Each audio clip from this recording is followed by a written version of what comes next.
Hello, guys. Hello, I am Megha, this is Anurag. and this is Poems with Friends, जहाँ हम एक poem पढ़ते हैं और कुछ फील करने की कोशिश करते हैं. तो आज की पोएम है सॉन्ग ऑफ नेपाम, जो मुझे इस बहुत ही बढ़िया बुक में मिली, द पोएट्स कंपेनियन. अगर किसी को पोएम्स लिखनी सीखनी है तो I would really suggest this book.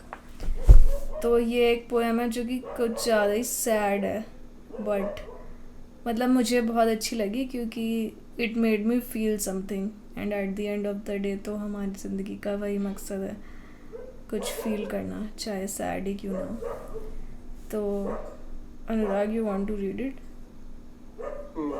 The first thing I noted is कि ये हमारी यूजुअल पोएम से थोड़ी लंबी है. यूजुअली हम बहुत छोटी छोटी पोएम्स लेते हैं. हाँ, ये थोड़ी सी लंबी है, पर ये जो जिस बंदे ने लिखी है, that person is not actually a poet. मतलब वो बंदा वियतनाम वॉर में होके आया था सोल्जर की तरह, फिर वो उससे इतना अफेक्ट हो गया कि उसने पोएम्स की पूरी बुक लिख दिया. एक्चुअली ये उसमें से एक पोएम है. तो काफ़ी Oh my easy God. Language है इस पोएम की, मतलब काफ़ी एक्सेसिबल है. Hmm. You read no? Okay, because when you read you understand and when you read I also understand. अच्छा, ठीक है, Okay, चलेगा. let's. Hmm. Song of napalm for my Hmm. Wife.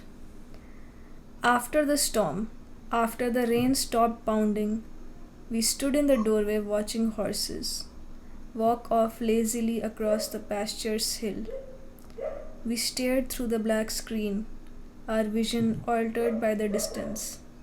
So I thought I saw a mist kicked up around their hooves when they faded like cut-out horses away from us. The grass was never more blue in that light, more scarlet. Beyond the pasture, trees scraped their voices into the wind. Branches crisscrossed the sky like barbed wire. But you said they were only branches. Okay. The storm stopped pounding. I'm trying to say this straight. For once, I was sane enough to pause and breathe outside my wild plans, and after the hard rain, I turned my back on the old curses. I believed they swung finally away from me. But still, the branches are wire and thunder is the pounding mortar. Still, I close my eyes and see the girl running from her village, napalm stuck to her dress like jelly, her hands reaching for the no one who waits in waves of heat before her. So I can keep on living, so I can stay here beside you. I try to imagine she runs down the road and wings beat inside her until she rises above the stinking jungle and her pain eases, and your pain, and mine. But the lie swings back again. The lie works only as long as it takes to speak, and the girl runs only as far as the napalm allows, until her burning tendons and crackling muscles draw her up into that final position burning bodies so perfectly assume. Nothing can change that. She is burned behind my eyes, and not your good love, and not the rain swept air, and not the jungle green pasture unfolding before us can deny it. Wow. काफ़ी दुखी हुआ है मैं. तेरे first thoughts क्या है? मतलब मैंने तो 3-4 बार पढ़ ली है. मैंने जब पढ़ी थी मैं इतना इससे इफेक्ट हो गई, मैंने फिर से 3-4 बार पढ़ी. तो what do you think? Highly emotional, highly political. Hmm. Very anti-war. Right, yes. हाँ, मतलब I think also I related to it in the sense कि ऑफकोर्स मैंने तो कभी वॉर नहीं लड़ी है, बट मैंने उस इमोशन से बहुत ज़्यादा रिलेट किया. एक बार हमारे लिसनर्स के लिए इसका हम समरी बता देते हैं, क्योंकि कभी कभी पोएम सुनने में उतना पता नहीं चलता. तो बेसिकली ये पोएम ब्रूस वाइगल ने लिखी है, जो कि वियतनाम वॉर में जिन्होंने सर्व किया था और वहाँ से आने के बाद लिखी थी. तो पोएम में वो स्टार्टिंग में अपनी वाइफ के साथ खड़े होके कोई एक ब्यूटीफुल सा सीन देख रहे हैं जिसमें हॉर्सेस हैं और पैस्चर्स हैं, बट देखते देखते ही उनको वॉर की मेमोरीज़ याद आ जाती हैं, और उनको याद आता है कि एक बच्ची जिसको उन्होंने जलते हुए देखा था अपेरेंटली, और वो ऐसा बोल रहे हैं कि मतलब वो उसकी मेमोरी इतनी स्ट्रॉन्ग है मेरे दिमाग में कि वो चीज़ नथिंग कैन चेंज दैट, उस मेमोरी को कोई हटा ही नहीं सकता। She is burn behind my eyes. और कुछ भी ये जंगल और ये रेन स्वेप्ट एयर कुछ भी उस चीज़ को चेंज नहीं कर सकता।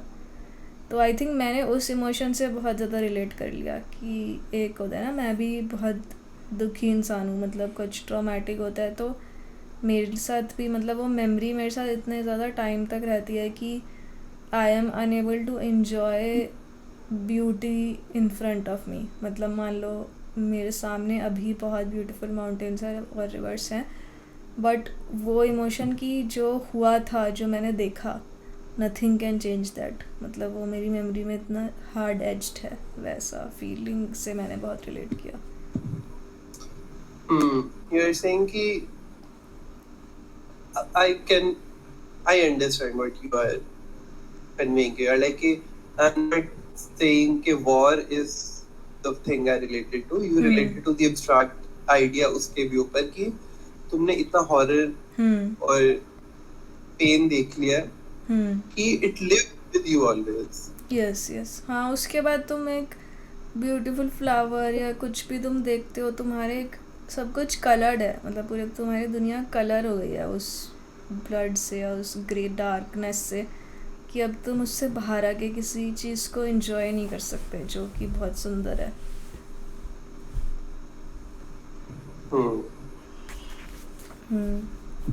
ठीक है, और कुछ, या फिर हम पैराग्राफ बाय पैराग्राफ एक बार चलते हैं।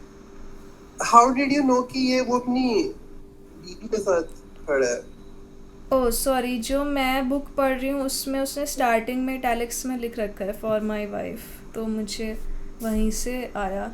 इस वाले शायद जो मैंने तुझे लिंक भेजा है उसमें नहीं लिखा है। समझा।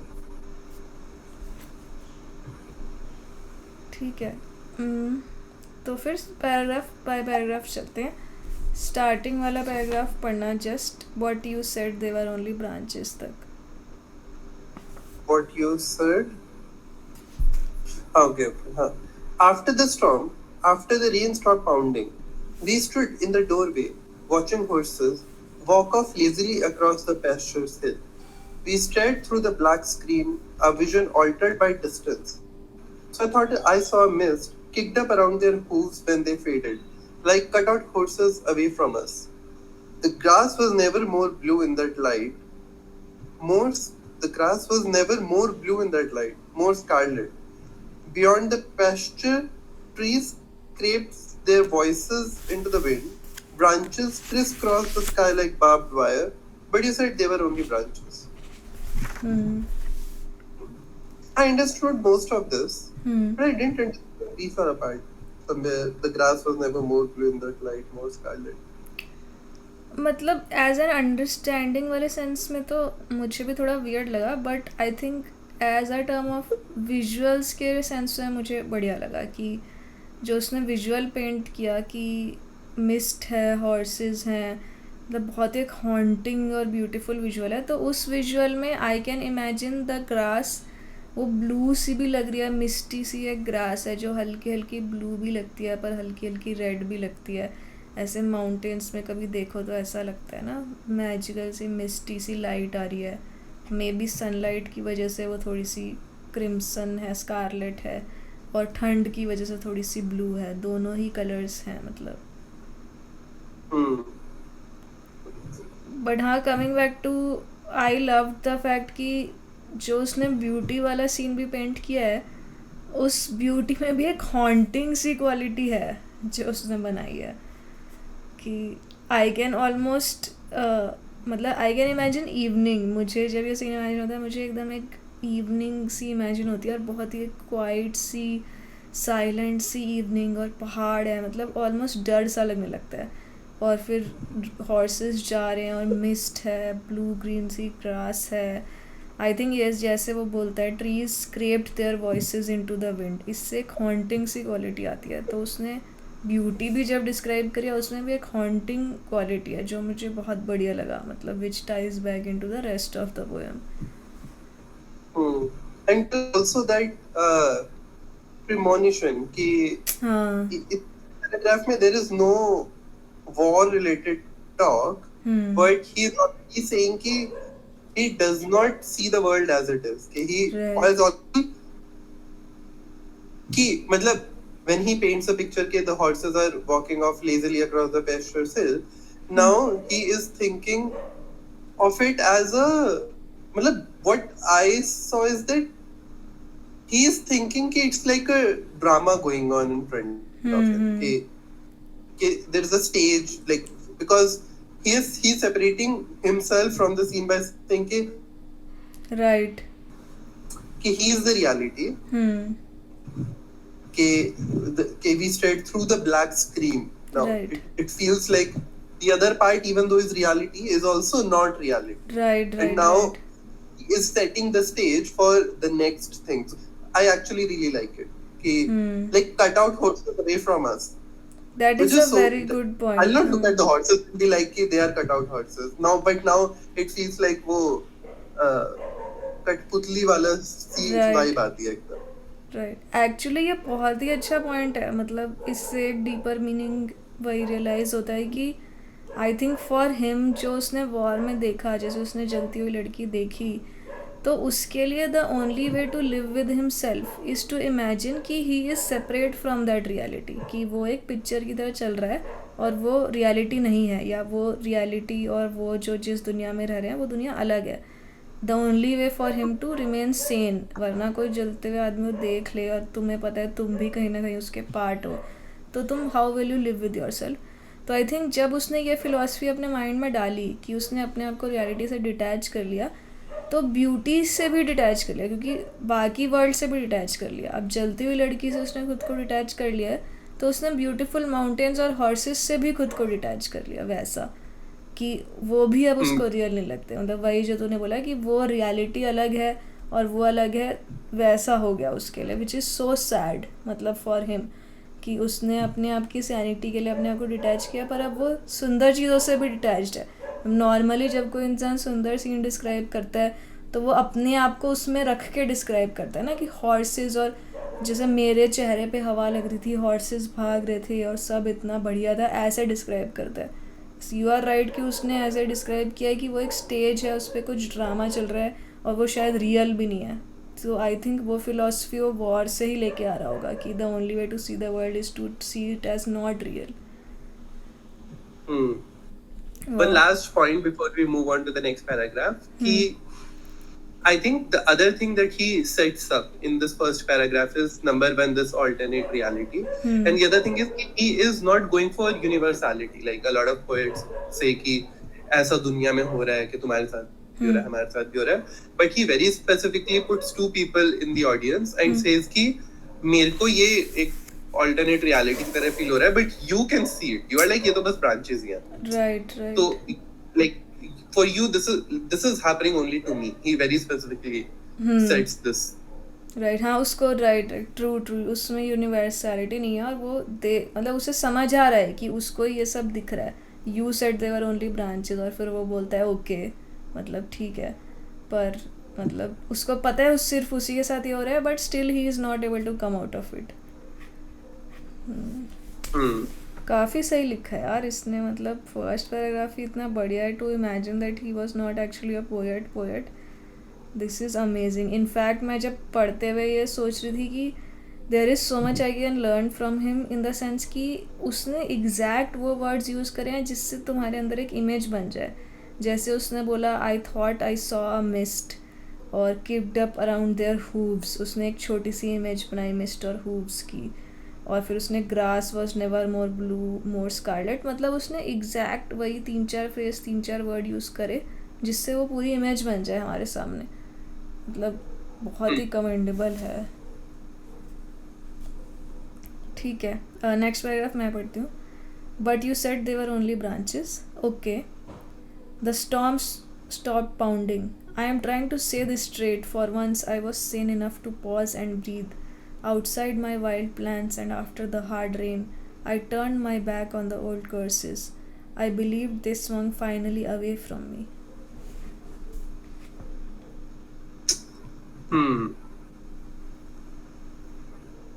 So the storm stopped pounding. Is it कि he does not like storm anymore? Like, हाँ हो सकता है, क्योंकि स्टॉर्म उसको वो फायरिंग बॉम्बिंग की याद दिलाती है, बाद में बोलता है ना वो.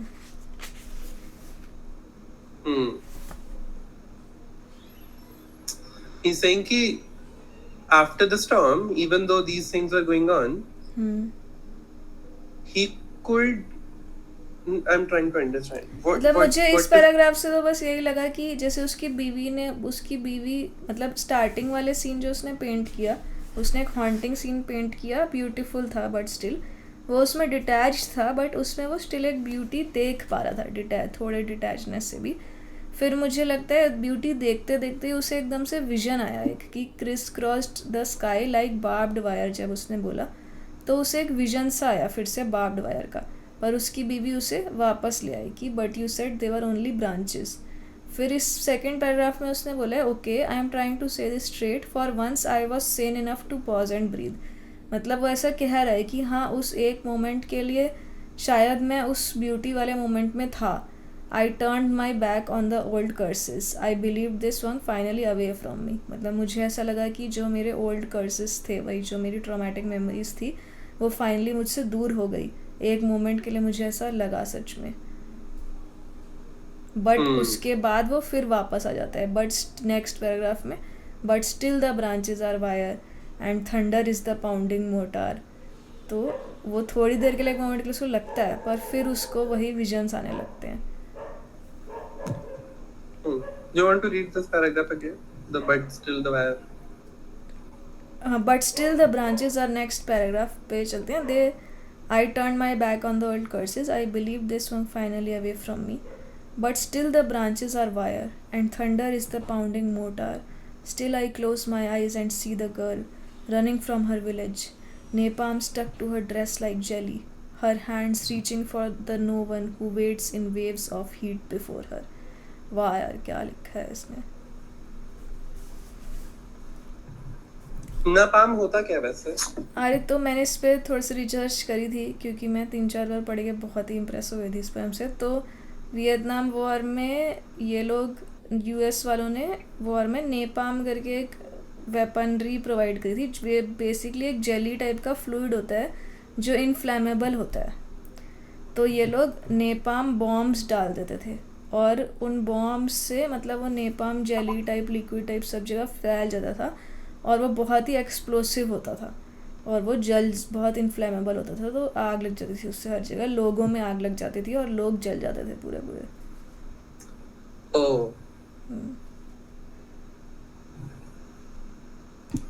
तो इसमें भी ये बोल रहा है ना कि इसने बंदी देखी थी.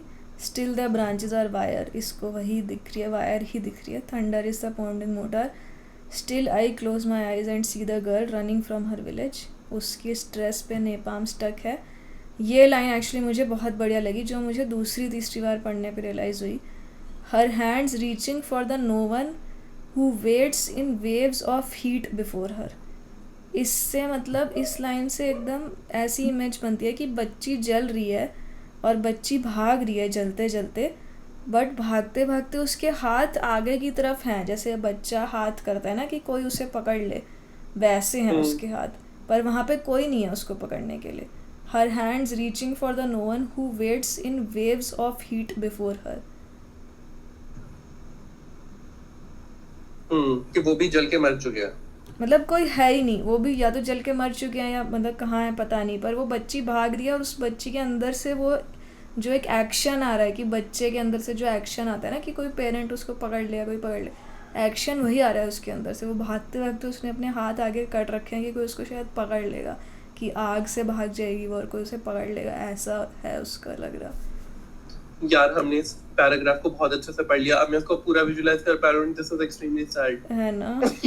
वही तो छोटा सा जलता हुआ बच्चा, oh goodness, this is so sad. Actually very very sad actually, क्योंकि हम ऑलरेडी इतने सैड हो चुके हैं. तो मैं ये बताना चाहूँगी कि ये एक बहुत फेमस इमेज है which is not related to this poem directly, but which is related to the napalm bombing. तो नेपाम गर्ल करके सर्च करेगा तुम लोग, अगर नेपाम गर्ल सर्च कर और इमेजेस पे जाना. नेपाम गर्ल, यार प्लीज डोंट ट्रॉमेटाइज मी. आज मैं तो क्यों कर रहा हूँ नेपाम गर्ल? फिंथी कुंफू. इमेजेस पे जा सीधा. नेपाम गर्ल गया मैं. तो ये जो इमेज है ये भी नेपाम बॉम्बिंग की ही इमेज है. इसमें ये जो बच्ची भाग रही है और जो बच्चे ये जो पीछे बॉम्ब गिरे हैं नेपाम बॉम्ब्स हैं. और इस इमेज ये पुलिट्जर प्राइज विनिंग इमेज है एक्चुअली. और इस इमेज के बाद वॉर, मतलब this was a very big वो ऑफ कि वॉर स्टॉप हो गई थी.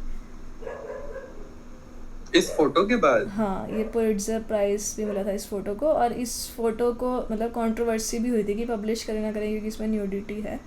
बट उन्होंने कर दी थी पब्लिश. एंड उससे एक विक्टिम्स को एक चेहरा मिल गया कि उनको पता चला कि भाई नेपाम बॉम्बिंग से सिविलियंस मर रहे हैं, तो मत करो मतलब. oh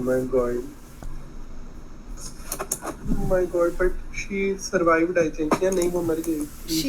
she survived. उसको जिस बंदे ने फोटोग्राफ ली थी वही फिर उसको लेके गया था hospital. Okay, yes. I'll read the next paragraph. हाँ नहीं, I am sorry for the overwhelming sadness, but यही है. No, that's the point. I think these kind of things should be distributed more widely when people call for violence so callously. But anyway, so I can keep on living, so I can stay here beside you. I try to imagine she runs down the road and wings beat inside her until she rises above the stinking jungle and her pain eases and your pain and mine. यार बहुत sad है पर हम क्यों कर रहे हैं? मतलब उसके लिए तुम्हें गर्ल के लिए इतना सैड लग रहा है और तुम्हें इस बंदे के लिए इतना सैड लग रहा है कि उसको ये सब देखना पड़ रहा है. मतलब ऑफ कोर्स उसने तो वॉर नहीं स्टार्ट करी, उसको एक सोल्जर बना के भेज दिया गया. But he is so traumatised by this. मतलब वो पोएट ही बन गया. इज लाइक भाई मेरे पास बहुत सारे इमोशंस हैं. हाँ और वो बोलता भी है, उसने अपने इंटरव्यूज वगैरह में बोला है कि मतलब मुझे लगता है कि मेरी डेस्टिनी ही ये है कि मुझे अब ये सब चीज़ें लिखनी पड़ेंगी वरना मतलब मैं नहीं जी पाऊंगा. कि ही इज लाइक कि ओ माय गॉड, कि उसको ना what I relate with this is कि तुमने इतना बुरा देख लिया and you are complicit in such a terrible sadness that you fervently wish for कि there is some consolation in everything. She did not, like, she died hopefully and died fast and matlab that she got rid of the pain. हाँ मतलब वही उसके लिए of course बच्ची के लिए तो सैड है ही, पर जो पोएट है ही इज़ लाइक कि अब मेरी डेस्टिनी वही है कि मैं लोगों को horrified feel कराऊं.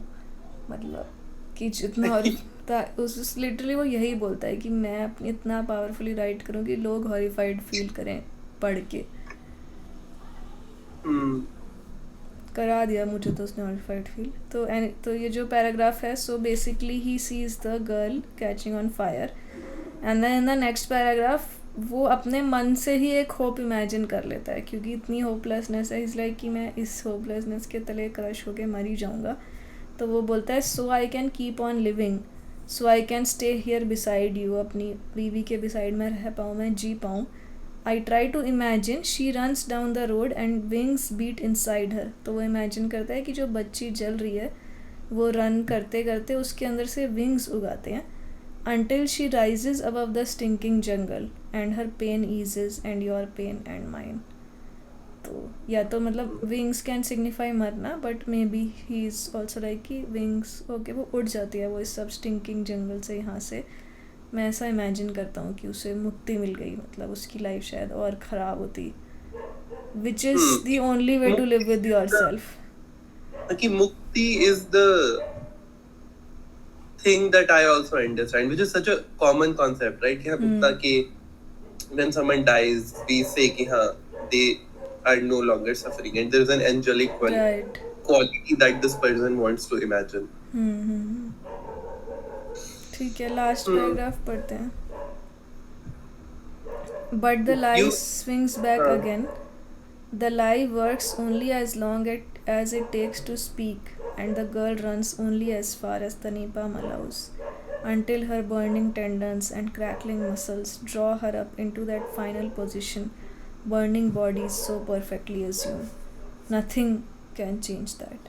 She is burned behind my eyes, and not your good love, and not the rain swept air, and not the jungle green pasture unfolding before us can deny it. क्या ही कहें यार इसको. Such a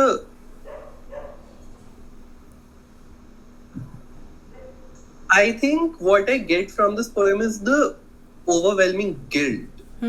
It's I do not like when I related the initial part of that ki, oh you have to live with it, but I think what I get is sometimes you live with a guilt, you live with a regret, and you have to continue living with that.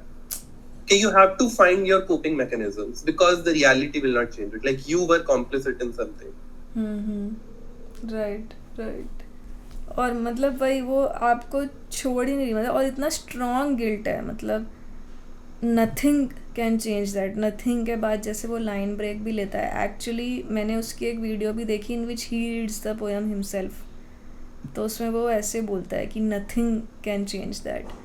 मतलब उसके लिए वो इतनी strong पत्थर की लकीर हो चुकी है. She is burned behind my eyes की होता है ना कि एकदम तुम्हारे मेंटल ब्रेन के अंदर बर्न हो चुकी है वो इमेज. तुम कभी उसको कैसे भुला पाओगे. तुम दुनिया की सुंदर से सुंदर चीज़ देख लो, बढ़िया से बढ़िया खुशी ले लो, वो इमेज कैसे ही भुला सकते हो तुम.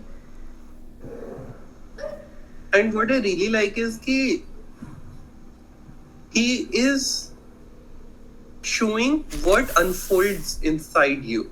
कि you try to live in a different world. Like he changed his world. He is now in a pasture.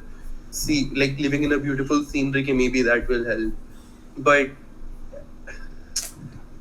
and then he is trying to wish कि you say ना कि नहीं उस औरत कि वो लड़की ठीक है, वो मर गई तो क्या मतलब कि now she's painless etc. So now he's giving justifications, but in this paragraph he swings back again, because when you are guilty you feel all these things कि you try to deny, you try to forget, but the thing keeps coming back. Right right. मतलब वही वो आप तुम्हें भी पता है कि तुम खुद से झूठ बोल रहे हो कि उसको मुक्ति मिल गई, वो हेवन चली गई. वो कह ही रहा है कि but the lie swings back again, the lie works only as long as it takes to speak.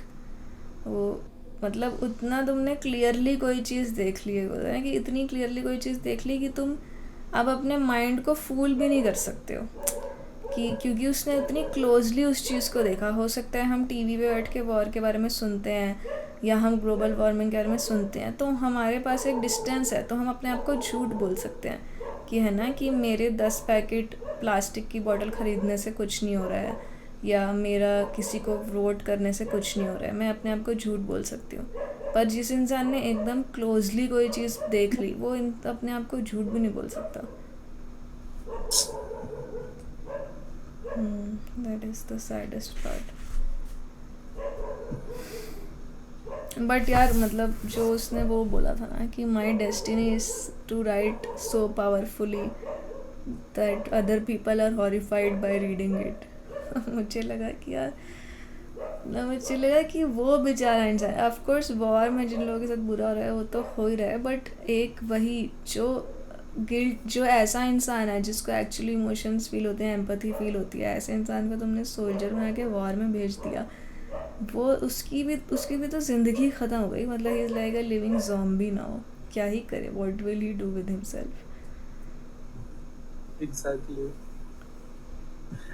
And I think the thing is why this poem works a lot is because he does not focus on the horrors of war really in that sense.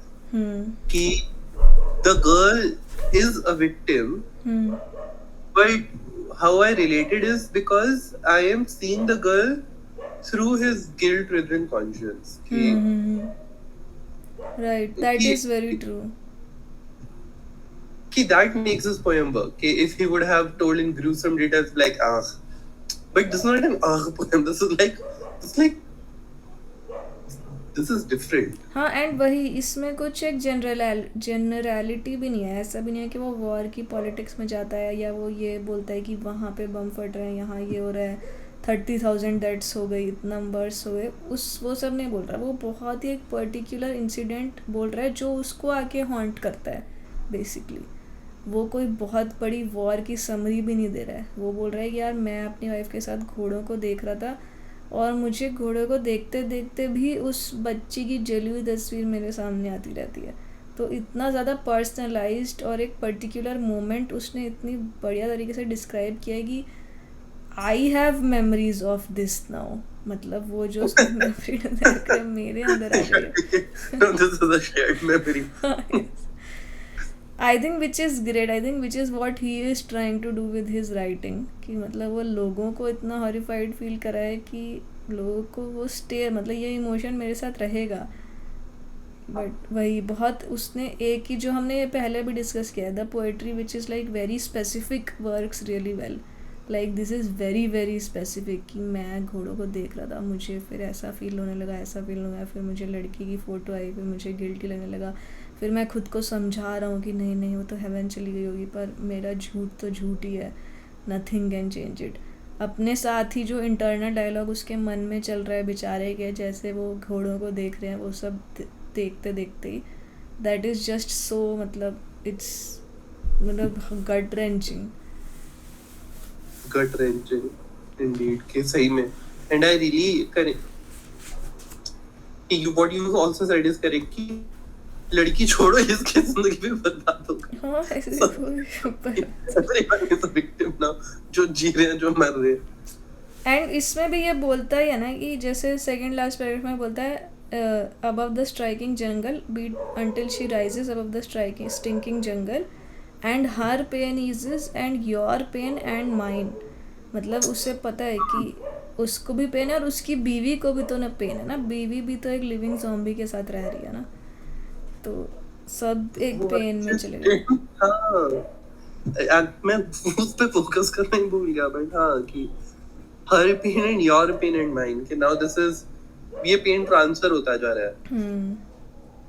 Right right, मतलब इतनी sad poem, ये इसको और पढ़ने का मन नहीं कर रहा, इतना दुख हो रहा है कि जैसे इसने ये भी बोला लास्ट पैराग्राफ में, how her muscles drop into that final position burning bodies so perfectly assume. ऐसा लग रहा है इस लाइन को पढ़ के कि उसने पता नहीं कितने ही बर्निंग बॉडीज देखी हैं, कि उसको पता है कि अच्छा ये होता है. That's actually such a good point, क्योंकि when I was reading it, I was like, I don't know what he's saying, कि what is burning tendon. I was like, मेरे को रिसर्च करना पड़ेगा, but you are correct कि this person has seen this so many times. Right, right. यार और मैं ठीक I है, can't. हाँ, Let's not do the closing rereading of this poem, please. ठीक है, रीरीडिंग हम नहीं करेंगे, पर maybe I will buy this book sometime. Song of napalm है इसका नाम. हमारे लिसनर्स, अगर आपको बहुत ज़्यादा दुख फील करना है तो आप भी ख़रीद सकते हैं. बट हाँ, इसकी वीडियोस भी हैं ब्रूस वीगल की यूट्यूब पे, in which he reads this poem himself, तो वो भी आप देख सकते हो.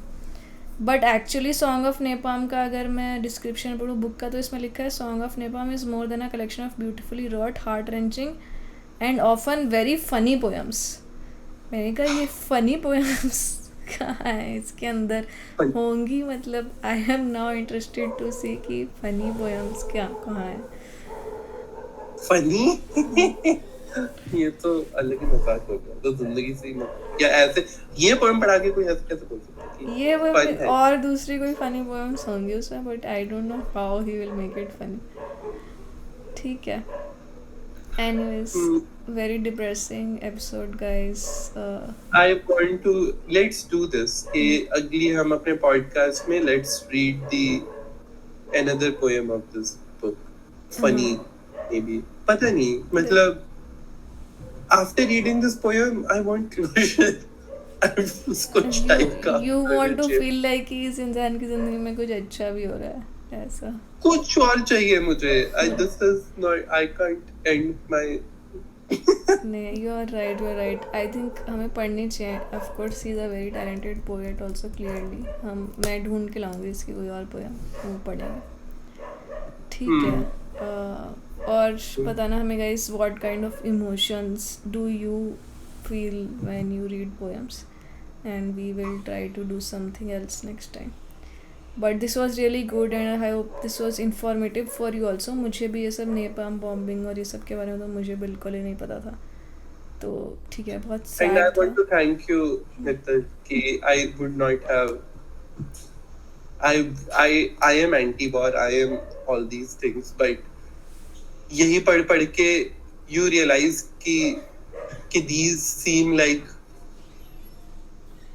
ideologies, but it's just कि we do not, like, someone has done and felt these horrors. We don't have, right, like, नहीं हम it reminds why you इस believe in what you believe in. That is true. And मुझे वही लगा कि I wanted to share this poem even though it was so depressing, because वो बंदा कर ही इसलिए रहा है ये चीज़। मतलब ही इज़ लाइक कि मैंने जो एक्सपीरियंस किया और मैं जो फील कर रहा हूँ वो मैं लोगों को बताना चाहता हूँ, ताकि लोगों को पता फील हो कि कितनी हॉरिफाइंग रियलिटी है वॉर की। तो इसीलिए मैं शेयर करना चाहती थी। इनफैक्ट वो जो इमेज भी जिस बंदे ने ली थी जिससे वॉर स्टॉप हो गई, मतलब of course it is a terrible image, but उसने वो इमेज ली और उससे वॉर स्टॉप हो गई। और उसका भाई था, जो बंदा जिसने वो इमेज ली, उसका भाई भी वॉर फोटोग्राफर था, कॉम्बैट फोटोग्राफर था, और वो 27-25 की उम्र में ही मर गया था वहीं फ़ोटोज़ वगैरह लेते रहते। और फिर ये जो बंदा था जिसने फ़ोटो ली वो भी फोटोग्राफर ही बन गया फिर। और उसके भाई ने उसे बोला था कि काश तुम एक दिन ऐसी फ़ोटो ले लो जिससे कि वॉर रुक जाए। तो ये सब चीज़ें जैसे, मतलब इन सब चीज़ों को देख के लगता है कि पोएम लिखते हैं लोग, फ़ोटो खींचते हैं, मतलब ये ना बहुत ही यूज़लेस सी चीज़ें हैं ये सब चीज़ें। क्या यूज़फुल हैं, जाओ जाके कुछ करो, है ना, लड़ाई लड़ो। पर ये सब चीज़ें भी यूज़फुल हैं, क्योंकि इनसे जो इंसान डिटैच बैठा है उसको सच्चाई पता चल रही है कि ये देखो ये सच्चाई है। क्योंकि और कोई तो तुम्हें पॉलिटिशियन ये सब लोग सच्चाई नहीं बता रहे ना, इमोशनल गट रेंचिंग सच्चाई कौन बताएगा तुम्हें, फोटोग्राफर या पोएट बताएगा ना। That's true. That's so true. तो ठीक है, इसलिए मुझे शेयर करनी भी थी कि हाँ, मतलब बहुत ख़राब लगा पढ़ के, पर ख़राब भी लगे, मतलब। लगना चाहिए. That is the point. कि not everyone has to do the deed and then feel bad. They Right. should anticipate कि what the consequences of your actions. मुझे पता होना चाहिए. सही। ठीक है, चलो आज के लिए बहुत हुआ। ठीक है, we will see you next time then. Hmm. Okay, Bye bye. Bye.